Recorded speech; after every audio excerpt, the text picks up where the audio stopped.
Como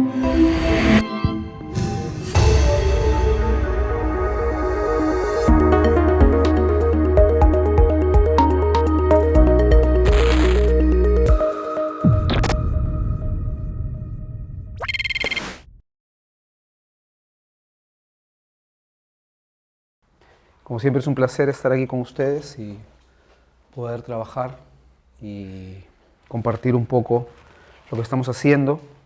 Este es un trabajo que comenzó bastante tiempo atrás, hay bastante colaboración. Voy a poner aquí algunos nombres. Este es un trabajo en colaboración. Comenzó hace un montón de tiempo con Frank Loray. Frank Loray. Después entró Jorge Vittorio Pereira.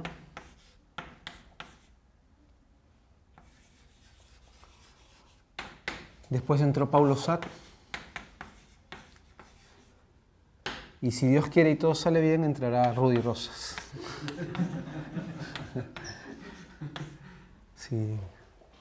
Si todo funciona. Entonces, ¿cuál es el contexto general? El contexto general es que tenemos una variedad, ¿sí? Suave, compacta, poner Y, variedad proyectiva.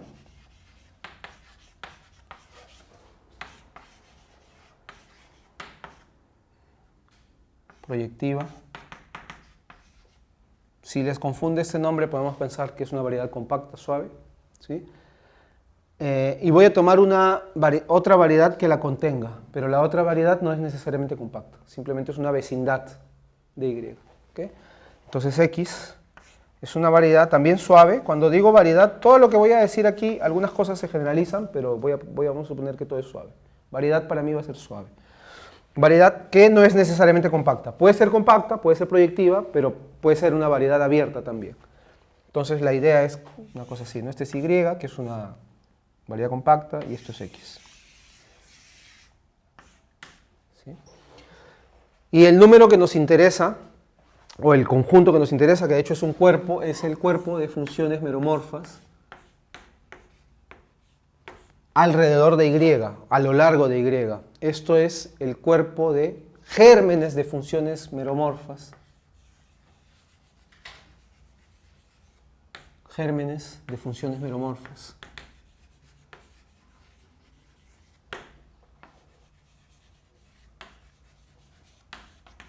A lo largo de Y. ¿Qué quiere decir esto? Que son funciones meromorfas en el sentido usual, ¿sí? Definidas en abiertos que están dentro de X, que pueden ser menores, pero que siempre contienen a Y. ¿Okay? Entonces, yo voy a mirar abiertos aquí. Puede ser el propio X. ¿Okay? Ese conjunto es un cuerpo, ¿sí? El conjunto de gérmenes de funciones definidas alrededor de Y. Incluso podríamos considerar el cuerpo de funciones meromorfas formales. Eso también es un cuerpo alrededor de Y, que no son necesariamente convergentes. Esa es otra historia. Lo que yo les voy a contar hoy es funciones meromorfas, convergentes. ¿Sí? Entonces, obviamente, toda función constante es una función meromorfa. ¿Sí? Entonces, este cuerpo siempre contiene al cuerpo de las funciones constantes, o sea, el cuerpo de los números complejos. Es una extensión del cuerpo de los números complejos. ¿Sí? Entonces, este es el número que nos interesa. Se llama dimensión algebraica de X, pero bueno, el número que nos interesa, nuestro interés, está en este número. En el grado de trascendencia de este cuerpo sobre C. Es una extensión del cuerpo de los números complejos y nos interesa saber cuál es el grado de trascendencia. ¿Qué significa eso? Que nos interesa saber cuántas funciones meromorfas independientes hay, ¿sí? No constantes. Si es 0 ese grado de trascendencia, quiere decir que las únicas funciones son las constantes. Si es 1, quiere decir que hay una única función meromorfa y cualquier otra función meromorfa es generada a partir de ella por operaciones algebraicas, ¿no? Si tengo una función meromorfa definida aquí, obviamente le puedo tomar el cuadrado, le puedo qué sé yo, aplicar un polinomio, aplicarle una función racional y seguirá siendo una función meromorfa, pero esa será la única, a menos de generación, ¿no? Toda otra es generada a partir de ella. O podría tener dos funciones meromorfas, podría tener ¿cuántas? Esa es la pregunta. ¿Cuánto es este grado de trascendencia? ¿Cuántas funciones meromorfas puedo tener alrededor de Y? Eso es lo que se conoce como la dimensión algebraica, el número de funciones meromorfas que hay. Ese es el contexto general. Y un teorema de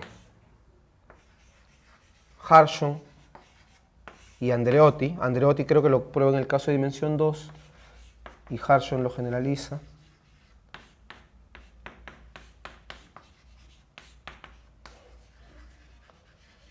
Dice que si el fibrado normal es amplio, ya voy a explicar aquí, es amplio, ¿sí? Entonces, ese número, el número de funciones meromorfas alrededor de Y está limitado por la dimensión de X. El número de funciones meromorfas es a lo más la dimensión de X. Se necesita, esta condición de ser amplio, ¿sí?, es necesaria y es lo que aquí yo estoy diciendo positivo. ¿Sí? Amplio es una generalización, por decir de alguna forma, del concepto de positivo. ¿Qué significa positivo? Bueno, el fibrado normal de, por ejemplo, una curva, si yo pienso que Y es una curva y X es una superficie, que su fibrado normal sea positivo quiere decir que tiene autointersección positiva, solamente eso. ¿Okay? Que es una curva con autointersección positiva. Y esa es una condición necesaria porque, por ejemplo, si la curva tuviera autointersección negativa, uno podría, por ejemplo, una curva excepcional, ¿no? Una vecindad de una curva excepcional, una vez que uno contrae la curva excepcional, es una vecindad de un punto en C2 y ahí hay muchísimas funciones meromorfas, ¿no? Un cuerpo grado de trascendencia infinito, ¿no? Hay infinitas funciones meromorfas. Entonces, para poder limitar el número de funciones meromorfas necesito la condición de positividad. ¿Okay? Entonces, este amplio tiene varias definiciones equivalentes. Uno puede pensar, no sé, que esto es un fibrado sobre Y, el fibrado normal que todos conocen. Uno puede pensar que si lo multiplica por un haz coherente, generado por secciones globales, o que la cohomología se anula, qué sé yo. Hay varias definiciones equivalentes, pero como vamos a trabajar en curvas, vamos a pensar simplemente que esto significa positividad, ¿sí? Que tengo una curva con autointersección positiva. ¿Okay? Entonces, ese va a ser el ejemplo. Primer ejemplo.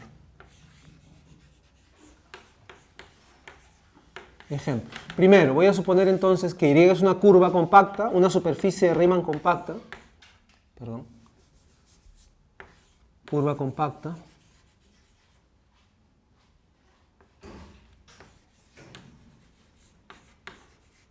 ¿Sí? Y X voy a suponer que es una superficie, un germen de superficie, una superficie que contiene a X, a C, que no es necesariamente compacta, entonces es eso mismo, una curva, y aquí tengo una vecindad, X. ¿Sí? Entonces, ese concepto de fibrado normal ser amplio, ¿sí? El fibrado normal ser amplio, en el caso de curvas, simplemente te dice que el fibrado normal tiene grado positivo. El grado del fibrado normal, para quien se acuerda de eso, es simplemente la autointersección de la curva. ¿Sí? O sea, yo deformo la curva un poquito y cuento cuántas intersecciones hay, y eso será un número positivo. ¿Okay? Esa es la condición de ser amplio. Y entonces el teorema de Andreotti me dice, en este caso, de Andreotti-Harshon, que el grado de trascendencia de este cuerpo es como mucho 2. Que a lo más hay 2 porque 2 es la dimensión de X. ¿Okay? Entonces, como mucho voy a tener dos funciones meromorfas. Cualquier otra función meromorfa será generada por esas dos, si es que hay 2, ¿no? Y la pregunta es, ¿cómo puede ser este cuerpo? ¿Cómo puede ser este cuerpo de funciones meromorfas? El grado de es 2 como cuerpo. Como cuerpo, sí. Sí.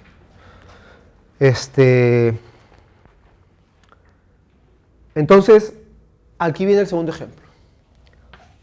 Ejemplo 2. Mismo caso, curva, superficie. Voy a llamarle S cuando estoy hablando de superficie, ¿sí? S, superficie. Mismo caso, pero voy a suponer ahora que S es algebrizable. Algebrizable. ¿Qué significa algebrizable? Y aquí entra la segunda palabra del título. Algebrizable significa que yo la puedo, ¿cómo se dice? Encajar, un embedding en una superficie algebraica proyectiva, ¿sí? O puedo suponer simplemente, algebrizable quiere decir que existe una superficie proyectiva, vamos a llamarle así, ¿sí? Esta de aquí es proyectiva. Superficie proyectiva. ¿Ok? Puedo suponer que la propia S está contenida que la propia S se extiende a una superficie proyectiva. ¿Sí? De hecho, es más general. O sea, yo puedo cambiar la palabra algebrizable por compactificable. Suponer que la superficie se compactifica, está dentro de una superficie compacta. ¿Sí? Hay un teorema que dice que cuando la superficie es compacta y contiene una curva de autointersección positiva, es proyectiva automáticamente. Entonces podría cambiar esa palabra, pero no voy a entrar en esos juegos. Entonces, ¿qué pasa? Cuando yo tengo una superficie proyectiva, S, ¿sí? Siempre tengo dos funciones racionales. Funciones racionales son cocientes de funciones polinomiales, ¿no? Aquí en el proyectivo. De hecho, yo tengo tantas funciones racionales como la dimensión de la variedad proyectiva. Entonces aquí, en S estrella, en ese sombrero, ¿no? El grado de trascendencia siempre es 2.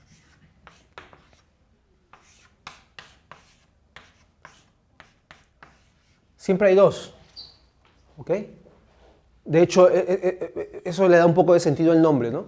La dimensión algebraica coincide con la dimensión para variedades algebraicas. S es una variedad algebraica, ¿sí? Entonces su dimensión, una superficie algebraica en este caso, su dimensión es 2, por lo tanto coincide con la dimensión algebraica que es este grado de trascendencia sobre S. ¿Okay? Eso es general, o sea, si tengo una variedad algebraica, el número de funciones racionales que hay, racionales, cocientes de polinomios mismos, en particular meromorfas, siempre es la dimensión. ¿Okay? Y claramente yo puedo agarrar las funciones racionales de ese sombrero y restringirlas a ese, ¿no? Y claramente si ellas eran independientes aquí, cuando yo las restringo a ese siguen siendo independientes, porque si aquí apareciera una relación de dependencia, esa relación de dependencia va a tener que continuar existiendo en ese sombrero. ¿Okay? Entonces esto implica, por inclusión, yo agarro las funciones aquí, las restringo a S, y entonces tendré funciones meromorfas en S, entonces por inclusión el grado de trascendencia sobre ese D, el cuerpo que me interesa, también será 2. ¿Okay? Entonces en las vecindades algebrizables, el grado de trascendencia siempre es 2. ¿Okay? Algunos pensaron de que esa era una condición equivalente.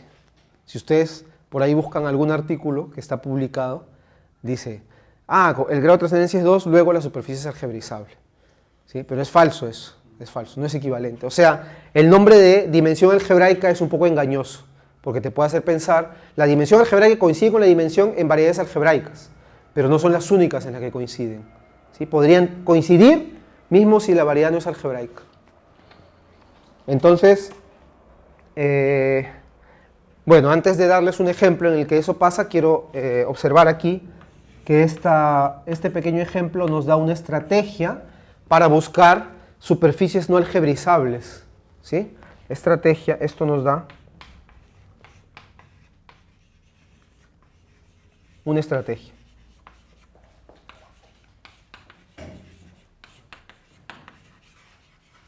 Para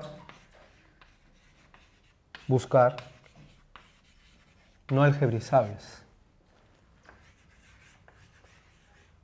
¿Por qué? Porque si yo encuentro superficies en las que el grado de trascendencia da menor que 2, o sea, en las que esto de aquí es estricto, es 1 o 0, pues automáticamente es no algebrizable la superficie. ¿sí? En general, ¿eh? O sea, noten esto que acabo de contar para superficies, de que las algebrizables tienen tantas funciones como la dimensión, no vale solo para superficies. Yo estoy dando aquí el ejemplo de superficies, pero vale en general. Entonces, siempre que yo tengo aquí la desigualdad estricta, la vecindad será no algebrizable, automáticamente. ¿Okay? Entonces, es una estrategia para buscar vecindades no algebrizables. Entonces, aquí entra la palabra no, que estaba faltando. ¿Okay? La palabra no algebrizable es la primera estrategia, buscar menos de dos funciones meromorfas.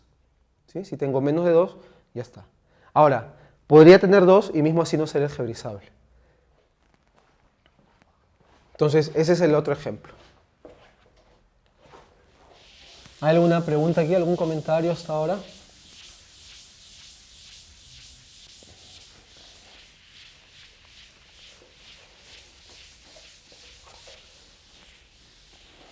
En esta dimensión que estás considerando ahí, Ujú. anterior tiene este teorema, Sí, dimensión de x, ¿qué dimensión estás considerando ahí? cualquier dimensión. Cualquiera. Cualquier dimensión. Cualquier dimensión. La única condición es que sea amplio.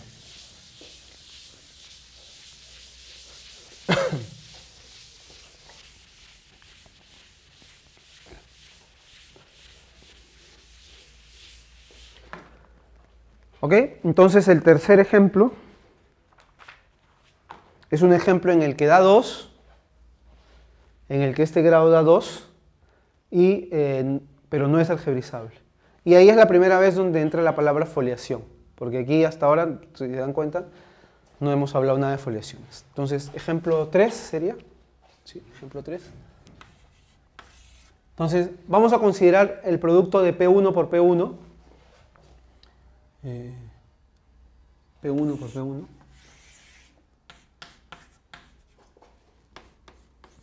P1 es la recta proyectiva, ¿sí? La recta compactificada. Y aquí dentro de P1 por P1 voy a considerar la diagonal. ¿Sí? O sea, sigma es el conjunto de los puntos x, x, tales que x está en P1. ¿Sí? La diagonal dentro de P1 por P1. Eso claramente es isomorfo a P1. Pues, ¿no? Esto es P1. ¿Okay?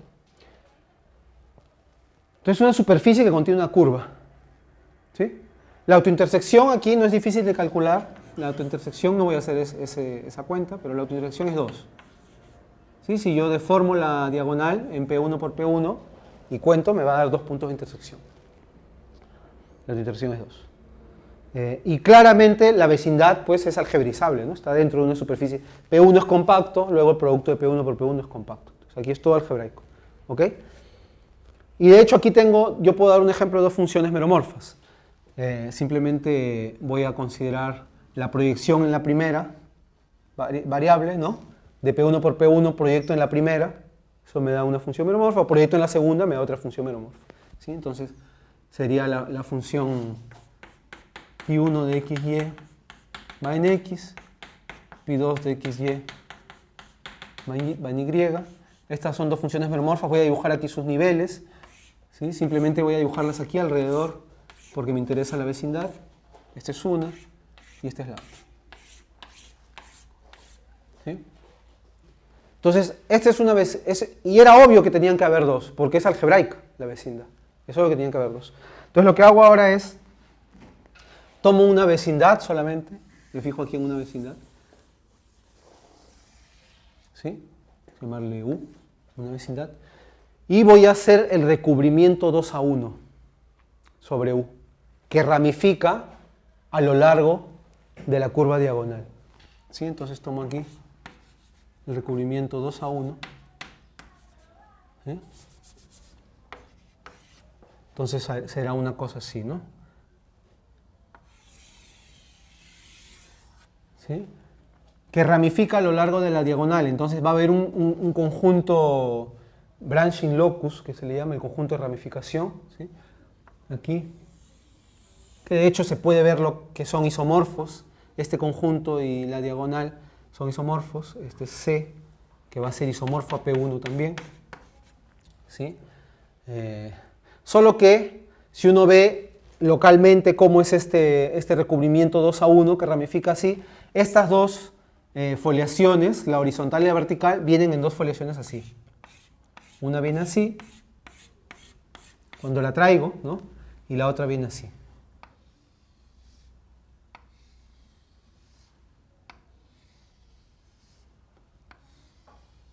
Básicamente porque en cartas locales el recubrimiento 2 a 1 es x, y va en x, y cuadrado.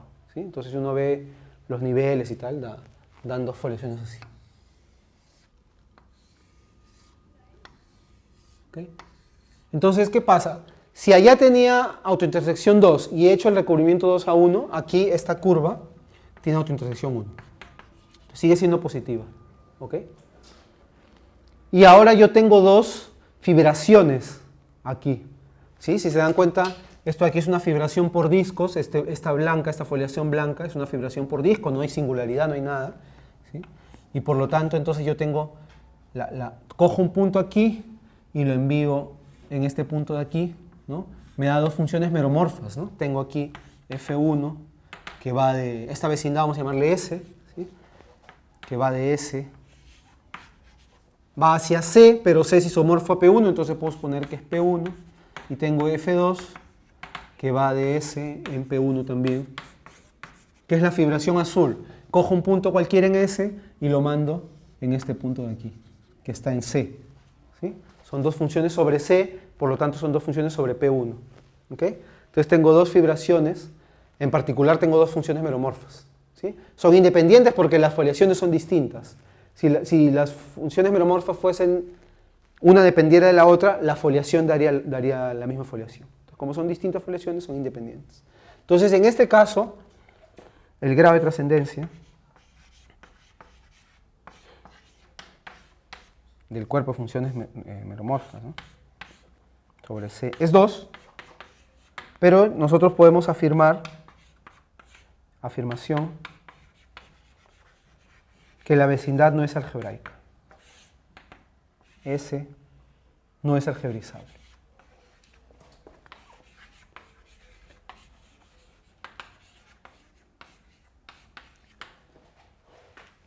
Y vamos a ver por qué.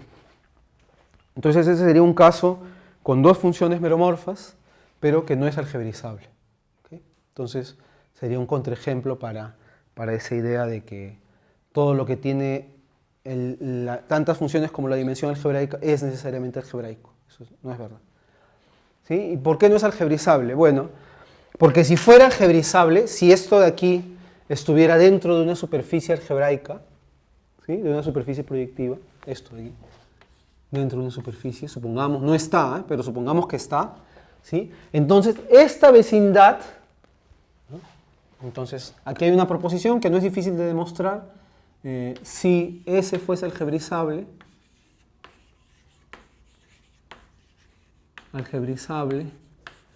entonces esta vecindad sería equivalente o biolomorfa a la vecindad de una recta en P2. ¿Sí?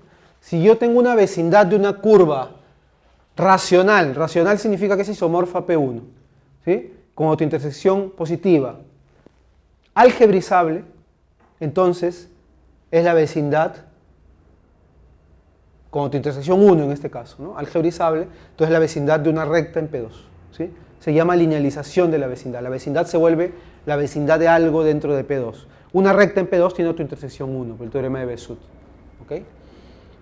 Entonces, esto no es difícil de probar, es simplemente teoría de deformación, de Kobayashi y tal. No lo voy a probar, pero no es difícil de probar. ¿Ok? Entonces, ¿qué pasaría? Yo tendría que en verdad C sería como una recta en P2, ¿sí? Y S sería como una vecindad. Esto sería S. C dentro de S y dentro de P2. ¿Sí? Dentro de P2. ¿Ok? Y entonces aquí yo tendría un pedazo de foliación totalmente transversal. Yo tendría aquí una foliación así. ¿Qué pasa con la foliación en una vecindad de P2? Se extiende a todo P2. ¿Sí? Entonces esta foliación la foliación dada por F1 me da las dos, ¿no? La foliación definida por los niveles de F1 se extiende a P2, a una foliación en P2. ¿Sí? Y las foliaciones en P2 tienen un número que las caracteriza, que se llama el grado de la foliación. ¿Qué cosa es el grado de la foliación? Es el número de tangencias con una recta. ¿Sí? ¿Cuántas tangencias tiene la foliación en todo P2? Entonces daría una foliación en todo, en verdad, ¿no? ¿Cuántas tangencias tiene? No tiene ninguna, pues, porque esto de aquí es todo transversal a L. No hay tangencias. O sea, es una foliación de grado 0. Entonces agregamos aquí, de grado 0. ¿Cómo son las foliaciones de grado 0? Son pénsil de rectas pasando por un punto. O sea, tengo un punto por aquí en algún lugar y todas estas son rectas, en verdad, que están pasando por este punto. ¿Cierto? Bueno. Pero eso pasa para las dos. Para la foliación blanca, pero también para la foliación azul. Pasaría para la foliación. Entonces yo tendría otro pénsil. Voy a dibujarlo por aquí. Así. ¿Cierto? Tendría otro pénsil así. Bueno, dos rectas solo se cortan allá, ¿no? Aquí ya no se vuelven a cortar. Y dados dos pénsiles de foliación, dos pénsiles de rectas, siempre tienen una hoja en común, que es la recta que pasa por los dos puntos. Si yo tengo dos pénsiles de rectas, hay una recta que pasa por este y pasa por este. Entonces, esta hoja anaranjada que estoy dibujando sería una hoja común a las dos foliaciones. O sea, las dos foliaciones serían tangentes a lo largo de una hoja común. Si yo tengo dos puntos en P2 y tomo las rectas que pasan por uno y que pasan por otro, hay una única recta que pasa por los dos, la única tangencia. Todo fuera de esa recta es transversalidad. Pero aquí vemos que no se da esa configuración. Esta hoja común entra a la vecindad y corta mi recta L, pero aquí no se da esa configuración. Aquí las dos son tangentes a lo largo de L. Entonces esto aquí no tiene cómo ser algebrizable. ¿Ok?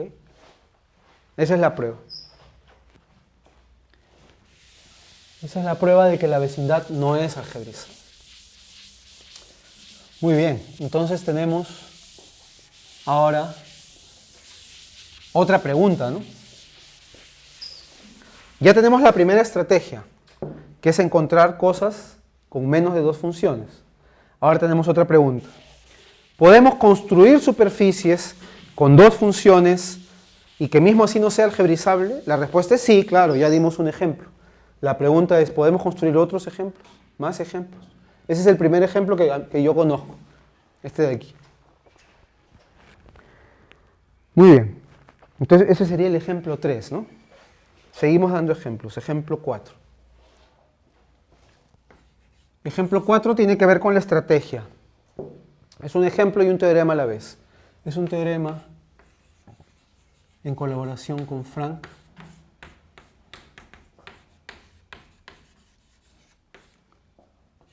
Que dice lo siguiente. Para cualquier autointersección positiva, o sea, aquí este es un ejemplo de una vecindad, el ejemplo es este de aquí, de una vecindad con autointersección 1, que no es algebrizable y que tiene dos funciones meromorfas. ¿Sí? Yo voy a dar un ejemplo de vecindades que no tienen ninguna función meromorfa, en el que el grado de trascendencia es 0.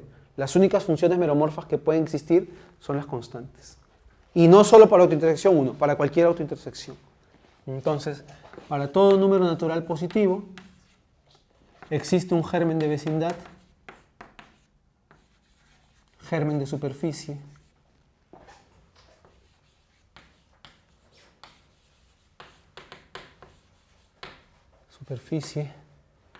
SC, ¿sí? Tal que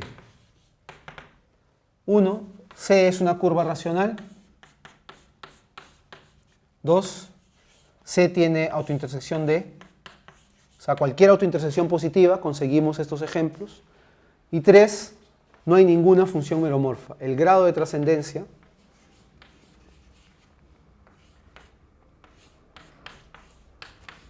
es 0. No existen funciones meromorfas en esas vecindades. Más aún, no existen foliaciones en esas vecindades. Más aún, no existen foliaciones formales en esas vecindades. Ni siquiera formales. Ni siquiera foliaciones formales. ¿Cómo es la idea para esta prueba? Bueno, la idea es la siguiente. La idea es la siguiente. Entonces yo voy a tomar... Tampoco existen difeomorfismos que fijen esa curva. Tampoco existen. Creo que el hecho de que no existan correcciones formales creo que implica que luego no existan difeomorfismos. Bueno, difeomorfismos De la vecindad, dices. la curva y que sean tangentes a la identidad de ahí. Digo, ¿Ah, sí? detalles claros. Ah, no lo sabía. ¿Es fácil eso? Nada, tienes que probar que todo difeomorfismo así tiene un generador que es un campo. Claro. Ah, ya entendí. Quizás de forma puntual, pero ahí en este caso se puede hacer para todo el germen. Claro. Ok. Bueno. Ya está publicado, así que ya fue. Ya no lo podemos poner. Pero la idea de hecho es bastante simple, es así. La idea es bastante simple, la parte técnica es la complicada. La idea es así. Yo voy a tomar una vecindad trivial de P1. ¿Qué significa una vecindad trivial de P1? P1 por un disco. Tomo aquí un disco, ¿sí? Un disco complejo y lo multiplico por P1. ¿Sí? Aquí está el 0, 0, por ejemplo. 0 del disco, 0 de P1. Aquí la autointersección es 0, ¿no? Aquí la curva, si yo la deformo, quiere decir que me muevo aquí de punto y tomo otro P1, no se intersectan las dos fibras. Entonces la autointersección es 0. C1 al cuadrado es 0. Y tomo dos vecindades. Ahora voy a tomar una que es... aquí es disco por P1, aquí es P1 por disco. ¿Sí? Tomo P1 por un disco. Misma cosa. Aquí tengo una curva C2, que es P1, la central, digamos, ¿no? La autointersección es 0, de nuevo. ¿Por qué? Por la misma razón, ¿no? Si me muevo aquí, la otra curva no la intersecta. Entonces aquí tengo el 0, 0 también. Y ahora voy a tomar un difeomorfismo aquí, de una vecindad del 0, 0 aquí, en otra. Tomo un difeo aquí. ¿Sí? ¿Ok? Que va de esta vecindad en esta.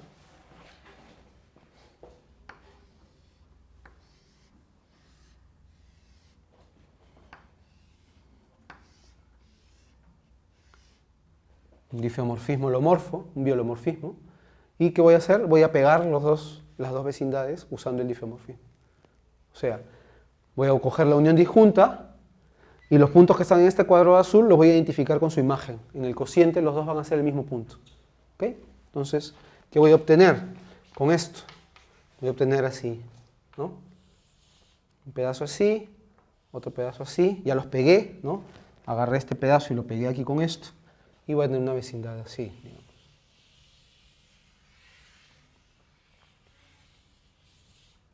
¿Ok? Superficie S. ¿Está bien? Pegué por el difeomorfismo. Siguen teniendo autointersección 0, ¿eh? Siguen siendo curvas 0. 0 en el sentido de que tienen autointersección 0. La autointersección no cambia porque este pedazo de aquí viene aquí dentro, hay una identificación, aquí hay un abierto que contiene esta curva que se identifica con este, entonces la autointersección va a seguir siendo 0. ¿Okay? Muy bien. Entonces ahora voy a coger este punto y lo voy a explotar. Cojo este punto de intersección y le hago el blow up. Entonces exploto el punto, ¿sí? Aparece un P1 aquí con autointersección menos 1, ¿no? Y tengo esta que era 0, pero como exploté en un punto se volvió menos 1. Tengo esta que era 0, se volvió menos 1. y tengo esta menos 1. Todo es menos 1 ahora. ¿Está bien? Y ahora lo que voy a hacer es, voy a hacer el blow down de estas dos curvas blancas, que eran estas de aquí. Porque como son menos 1, las puedo contraer. ¿Cierto? Entonces las contraigo. Bueno, voy a dibujar la vecindad aquí. Sería esta de aquí, ¿no?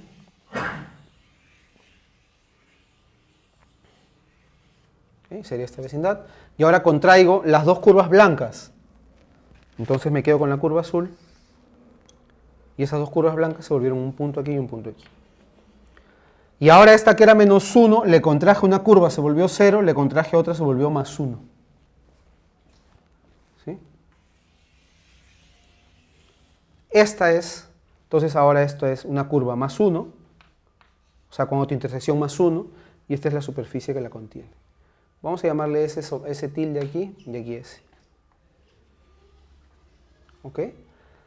Este proceso de blow up y blow down no cambia el número de funciones meromorfas. O sea, si yo tenía aquí una cantidad, toda función meromorfa aquí la puedo trasladar y ver aquí. ¿Sí? Las funciones meromorfas son invariantes por mapas birracionales. Entonces, no cambian. Entonces, tengo mi superficie aquí. ¿Cuántas funciones meromorfas voy a tener? Bueno, las mismas que tenía aquí. Tantas como aquí. Recuerden que mi objetivo es que no haya ninguna. Que no haya ninguna. ¿Ok? Ahora, ¿cómo es una función meromorfa aquí? Bueno, si yo pienso cómo construir esa superficie, vengo aquí de nuevo, esta superficie la construí con dos pedazos aquí, disco por P1, P1 por disco, y después los pegué. Entonces una función meromorfa, aquí en la superficie resultante, va a ser lo mismo que dar una función meromorfa aquí, una función meromorfa aquí, tal que en estas partes azules se transmitan una con la otra a través de phi. ¿Sí? ¿Qué significa se transmitan? Significa que voy a tener una función meromorfa aquí, qué sé yo, G1 y una aquí, G2, ¿no? Funciones meromorfas, tales que en esta parte azul, G1 compuesta con phi es igual a G2. Las dos tienen los mismos valores en esos puntos de intersección. ¿Sí? ¿Está bien? Esa es una función, eso me da una función meromorfa aquí y viceversa. Una función meromorfa aquí me da ese par de funciones aquí. ¿Está bien? Entonces, ¿qué es lo que cuál es la ventaja de estar en P1 por un disco? Que en P1 por un disco hay coordenadas locales en el disco, pero globales en P1. Una función meromorfa aquí, en este rectángulo aquí, es en verdad racional en la primera coordenada. Racional quiere decir cociente de polinomios en la primera coordenada. Y aquí una función meromorfa es racional en la segunda. Entonces no hay tantos parámetros, digamos, no tienen tantos coeficientes. ¿Sí? Es racional aquí y la otra es racional aquí. Entonces la única cosa que tengo que hacer es escoger esta función para que ninguna función racional aquí, una vez que la traigo por phi, pase a una función racional aquí. Esa es la idea. ¿Sí? Contando parámetros. ¿Sí? Yo cuento los parámetros y veo que aquí yo tengo más selección que en esta de aquí junto con esta de aquí. Yo puedo encontrar una función tal que ninguna función aquí va a pasar. Una vez que le aplicas phi, llega aquí y no se extiende. No tiene cómo pasar. Entonces con eso, escogiendo bien phi, conseguimos que no haya ninguna función. ¿Ok? Esa es la idea. Muy bien. Entonces, nos preguntamos, la pregunta aquí, la próxima pregunta es, ¿y será que yo consigo vecindades con una función meromorfa en el que el grado de trascendencia sea 1? Ya sabemos que con 2 conseguimos. Con 0 ya sabemos que conseguimos. Y con 1. Entonces aquí entra nuestro otro coautor, que ya es otro artículo, y viene con una idea nueva de hacer una construcción mucho más fácil que esta, ¿sí? Y que nos entrega un resultado mucho más general, en el sentido de que nos da cualquier dimensión. Ah, sí, claro que una observación aquí antes de seguir es que todas las superficies aquí de este teorema, las que obtenemos, son no algebrizables. Pues, no tienen cómo ser algebrizables, ¿por qué? Porque no hay ninguna función meromorfa. Si fueran algebrizables tenían 2. ¿Está bien? Esta. Sí, es esta de aquí. Entonces aquí entra una tercera construcción.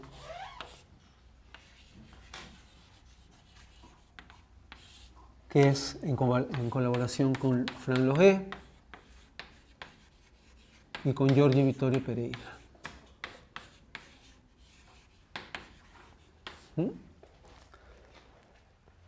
Y con la construcción que hacemos en esta próxima etapa, conseguimos cualquier grado de trascendencia. O sea, en el caso de superficies, conseguimos ejemplos con grado de trascendencia 0, 1, 2, pero lo hacemos más general. Cualquier dimensión de X de la vecindad, conseguimos cualquier grado de trascendencia entre 0 y la dimensión de X. Entonces ese es el teorema. Dada Y variedad proyectiva, sería el papel de nuestra curva, ¿no? Curva compacta, ahora va a ser variedad proyectiva. Variedad proyectiva.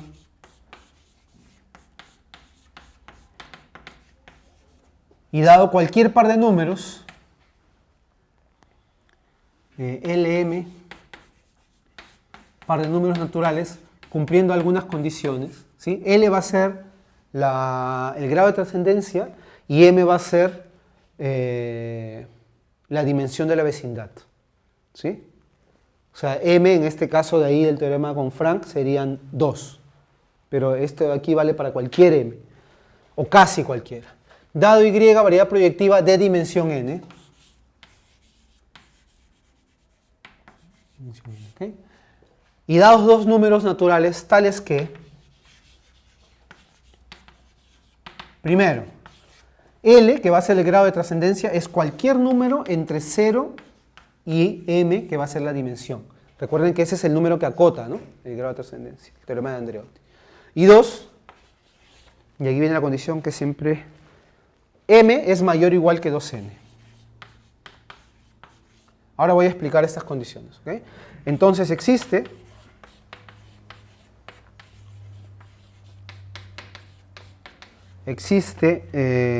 una variedad suave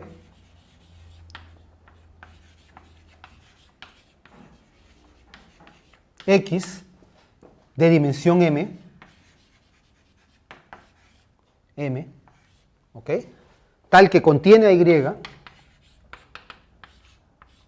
o sea, existe una vecindad de esa variedad proyectiva que yo fijé inicialmente, ¿sí?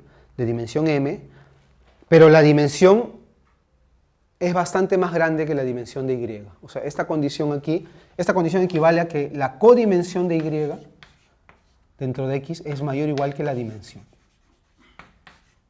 de Y. ¿Okay? La codimensión de Y es la dimensión de X menos la dimensión de Y. ¿Sí? O sea, tiene que haber bastante espacio sobrando.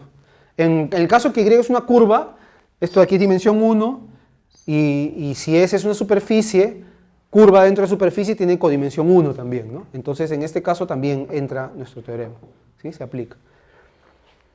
Es un teorema de codimensión alta. La codimensión no puede ser tan baja, tiene que ser alta. ¿Okay? Y está contenido en X, el fibrado normal es amplio,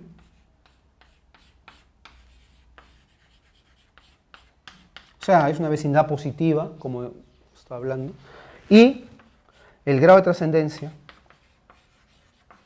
sobre C es L. O sea, conseguimos cualquier grado de trascendencia entre 0 y la dimensión, ¿no? Entonces, cualquier grado.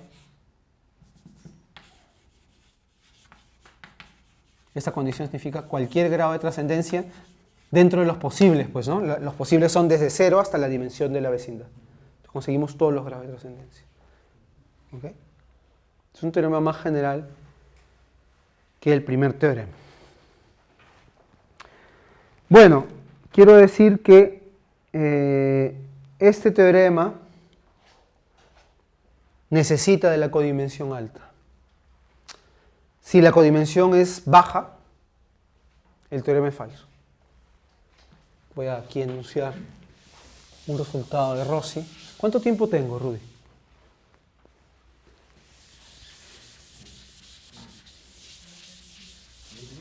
¿10 minutos? Minutos. Listo, gracias.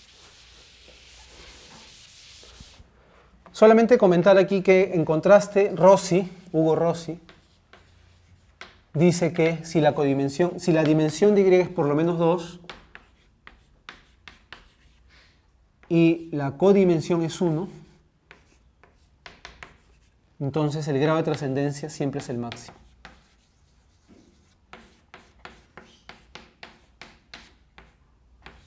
Siempre es la dimensión de X. Siempre es máximo el grado de trascendencia. Entonces no podemos esperar. Este teorema nos asustó, pues, porque en verdad nosotros pensábamos que esto contradecía esto, ¿no? O aquí conseguimos 0 y aquí la codimensión es 1. Pero menos mal, por lo menos la dimensión tiene que ser 2.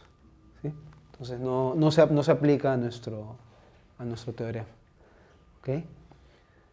Pero bueno, quiere decir que esto no tiene esperanzas en codimensión 1.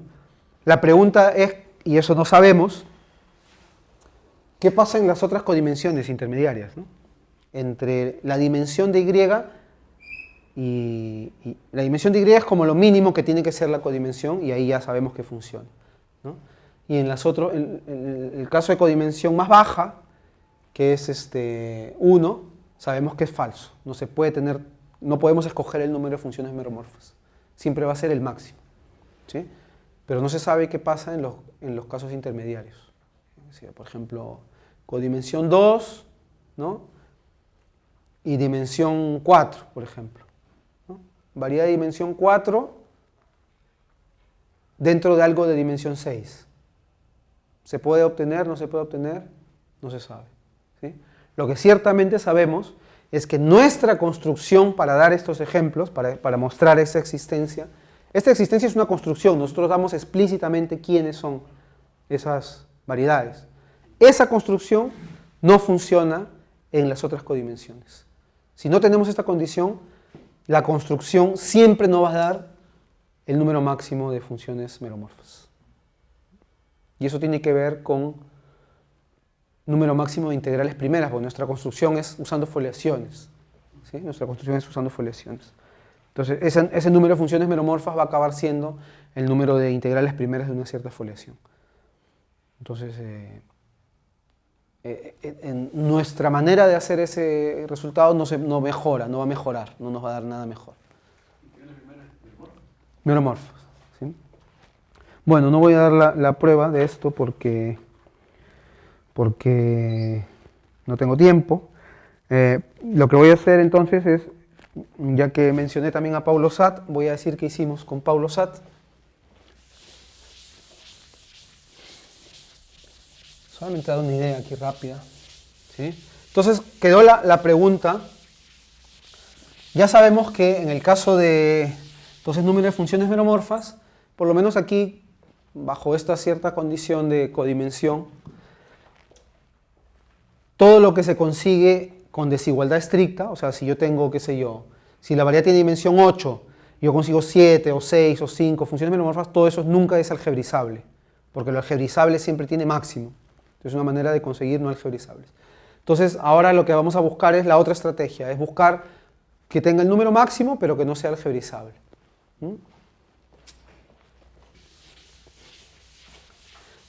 Entonces, con Paulo Sat.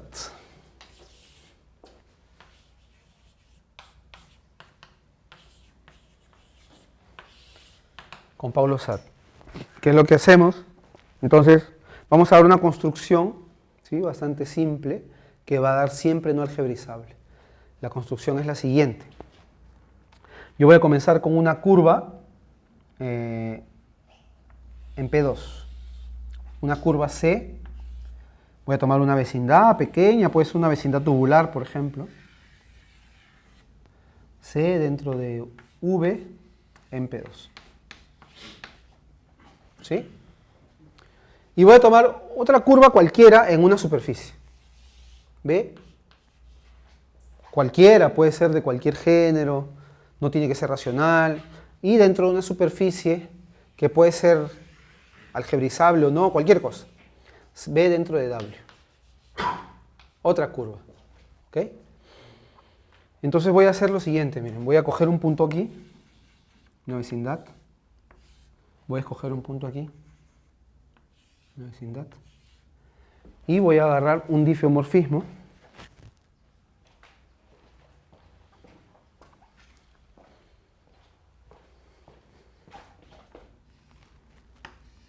¿sí? Esta vecindad pues es un disco por un disco localmente, ¿sí?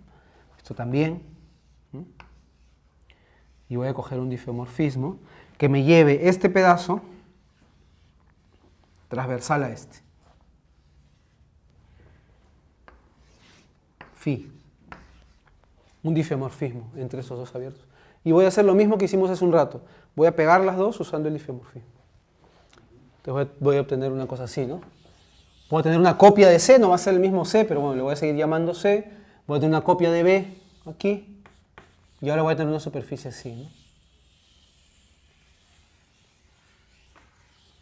Que es obtenida pegando esas dos vecindades V y W usando el difeomorfismo. ¿Okay? Vamos a llamarle S aquí.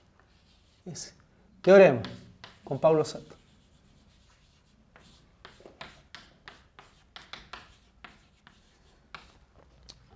Si el grado de C es por lo menos 2, el grado como curva en P2, ¿eh? ¿Okay? C es una curva dentro de P2, dado por un polinomio de grado D. Entonces, si ese grado es por lo menos 2, ¿ok? ¿B también? No, B es cualquier cosa. B es una cosa dentro de cualquier superficie. Si el grado es 2 o, en su defecto, B no es racional, o sea, el grado C podría ser hasta ser una recta, C hasta podría ser una recta desde que B no sea racional. ¿Okay? Si tienes una de las dos condiciones, entonces S no es algebrizable.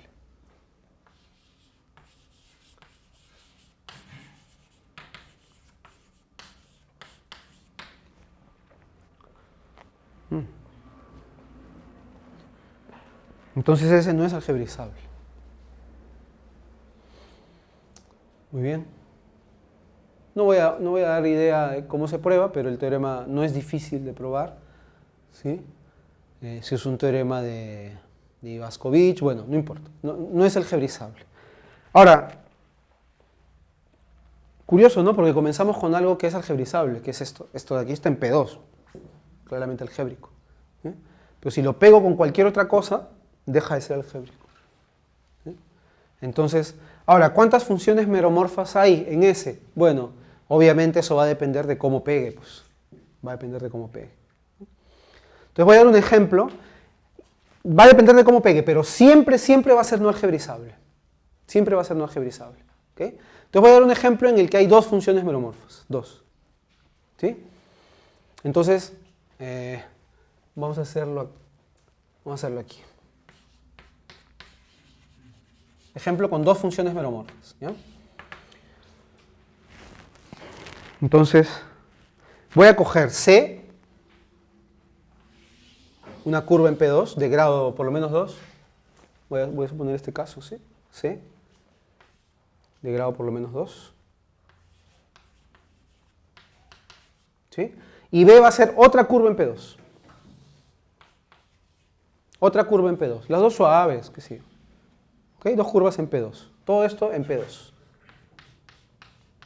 Dos curvas polinomiales en P2. Claramente se cortan en más de un punto, pues porque C tiene grado por lo menos 2, ¿no? Por el teorema de Besut. Voy a suponer que son transversales. ¿Okay? Y ahora lo que voy a hacer es mirarlas independientes. O sea, voy a coger una vecindad de C en P2. Tengo aquí C. Le voy a tomar una vecindad aquí en P2. ¿Sí? V. Voy a mirar B y le voy a mirar una vecindad en P2, pero independiente aquí. B y una vecindad también en P2. ¿Sí? O sea, este punto aquí, por ejemplo, P1 y este punto aquí P2. En verdad hay más, pues, ¿no? Hay tantos como el grado, en verdad, ¿no? De hecho, el número de puntos de interacción es el grado de C por el grado de B. Bueno, voy a suponer que hay dos. Entonces, este punto está aquí. Aquí tengo los dos puntos y aquí también, ¿no? Pero las estoy mirando como vecindades disjuntas. independiente una de la otra. ¿Ok? Este le llamo V, este le llamo W. Las veo como vecindades disjuntas. Y entonces ahora agarro, y aquí en una vecindad de este punto, y en una vecindad de este, que en verdad es el mismo punto, es este, ¿no? ¿Está aquí? Tomo la identidad, pues. Las puedo pegar como quiera, ¿no? Bueno, las pego con la identidad. ¿Sí? Cojo aquí la identidad. Y cociento. Pegué así y cocienté. Entonces, ¿qué cosa me va a resultar? Bueno, estará aquí el C. ¿Sí? El B vendrá por aquí. Pegué este pedazo con este, entonces vendrá así. Pero estos de aquí ya no se están identificando. Son vecindades disjuntas. Lo único que se identifica es esto con esto. Entonces, el B es como que viniera así y da un saltito y sigue. ¿Sí? Como que la separé. Lo que llamamos viaducto. Hicimos un viaducto. Un bypass. ¿Bypass se dice aquí? Bueno, el bypass. Método famoso del bypass. Entonces, aquí tengo este punto que estaba aquí. Y este otro que allá es el mismo, ahora se volvió un punto distinto. Está encima. ¿Sí? Entonces, obtuve una vecindad nueva aquí. ¿Sí? Una nueva vecindad en la que este punto lo preservé, pero este punto lo separé. Por el teorema, esto de aquí es no algebrizable, ¿cierto? Porque pegue como pegue, el teorema dice, pegues como tú pegues, uses el phi cualquiera, en particular use la identidad, eso siempre es no algebrizable, ¿sí? Bueno, ¿y cuántas funciones meromorfas tendré? Esa es la pregunta. Entonces, ¿cuántas funciones meromorfas tendré? Bueno, ¿qué cosa sería una función meromorfa? De nuevo, ¿no? Así como aquí. Acuérdense, una función meromorfa era una función meromorfa aquí, una función meromorfa aquí, tal que conmutan, pasa una a la otra usando phi, ¿cierto? Entonces, ¿qué sería una función meromorfa aquí? Bueno, sería una función meromorfa aquí, una función meromorfa aquí, tal que en estos círculos vale lo mismo, ¿no? Bueno, pero una función meromorfa aquí, por ejemplo, sería una función meromorfa en una vecindad. Esta vecindad azul, yo la puedo ver aquí, en P2. ¿Sí? ¿Y qué pasa con las funciones meromorfas en vecindades de una curva en P2? Como vimos al comienzo de la palestra, extienden a P2. Entonces, en verdad, las funciones meromorfas aquí vienen de funciones racionales en P2. ¿Sí? Y valen lo mismo en este círculo, que en verdad, bueno, obviamente las funciones racionales valen lo mismo en el círculo, porque el círculo es el mismo. ¿Ok? Entonces, ¿cuántas funciones meromorfas habrá? ¿Cuántas funciones racionales tengo en P2? Tengo 2, porque P2 es algebraico, la dimensión es 2. Entonces aquí hay 2 funciones racionales. Entonces aquí el grado de trascendencia.